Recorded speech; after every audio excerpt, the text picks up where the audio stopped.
7 ans, j'ai déjà compris que l'amour se mérite. Mon petit frère hurle, il prend toute la place. Moi j'apprends à disparaître vite. Je fais pareil, je fais des crises juste pour qu'on me regarde. Mais l'attention chez nous, fallait la voler comme un lâche. Ma sœur arrive, trop de bruit, trop de pression. Une famille pleine, mais zéro compréhension. Les adultes parlent fort, mais comprennent rien. Moi je vois clair trop tôt, puis ça devient mon destin. Personne me sauve, personne me choisit. On m'a déplacé, corrigé, jamais compris. J'étais pas un problème, j'étais un enfant perdu. Mais c'est plus simple de m'étiqueter que de m'avoir vu. Ouais, un voisin, des conneries, l'innocence violée. Pas besoin de détails, juste assez pour être marqué. La DPJ cogne, ma vie tient dans un sac. On m'arrache à mes parents, j'ai même pas le temps d'être fâché. J'encaisse l'impact, je suis un enfant qu'on déplace comme un meuble trop lourd. Famille d'accueil, vraie famille, je sais plus c'est quoi l'amour. On me dit c'est pour ton bien, mais personne n'explique pourquoi je me sens coupable d'exister dans leur logique. Yeah. Je suis pris entre le rêve puis la réalité sale. Entre ce qu'on me promet puis ce qui me fait mal. Je me coupe en deux pour survivre, je me perds pour rester calme. Puis tout le monde s'étonne que je devienne un homme en armes. Je reviens chez mes parents, on me dit que ça va changer. 2 semaines plus tard, je refais mes valises, même scénario, même clé. Famille d'accueil, t'es un bon petit gars. Chez nous, qu'est-ce que t'as encore fait de pas correct, toi? Personne m'a sauvé, personne m'a choisi. On m'a déplacé, corrigé, jamais compris.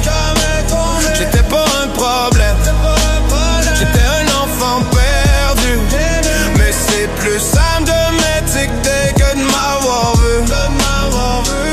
J'ai des bons commentaires, je suis poli, je suis tranquille. Mais personne demande pourquoi j'ai le regard vide. J'apprends à mentir jeune, oui ça va. Parce que dire la vérité, ça sert à rien quand personne t'écoute en bas. On parle de racines, de sang, de loyauté. Mais quand ton sang t'étouffe, c'est quoi ta responsabilité? Choisir la famille idéale ou la vérité qui brûle. Quand t'as 7 ans, tu choisis rien, tu survis, tu t'annules. Je suis un enfant en guerre sans armes ni défense, pris entre deux mondes qui m'offrent aucune chance. On m'a appris à être sage au lieu d'être heureux, à fermer ma gueule puis dire merci quand ça fait mal un peu. Je suis pris entre l'idéal puis la réalité sale, entre l'image parfaite puis les dégâts mentaux. Si je suis rendu fucké, cherchez pas trop loin. J'ai grandi en terrain miné, sans carte puis sans frein. Personne m'a sauvé, personne m'a choisi. On m'a déplacé, corrigé, jamais compris. J'étais pas un problème, j'étais un enfant perdu. Mais c'est plus simple de m'étiqueter que de m'avoir vu. Aujourd'hui je suis debout, mais je porte encore le petit gars, celui qui voulait juste qu'on le regarde une fois. J'ai transformé la rage en carburant noir, parce que rester brisé c'était leur donner la victoire. J'ai pas grandi dans l'amour, j'ai grandi dans l'adaptation. À force d'encaisser, j'ai développé ma propre façon d'aimer fort, de protéger, de jamais abandonner. Parce que moi quand j'ai souffert, y'avait personne pour rester. Je suis pas une success story, je suis un survivant lucide. Puis si je parle aujourd'hui, c'est pour que le silence suicide. Je viens pas d'une famille idéale, je viens d'un champ de ruines. Mais j'ai bâti un homme solide avec ce qu'ils ont brisé en moi. Avec ce qu'ils ont brisé en moi.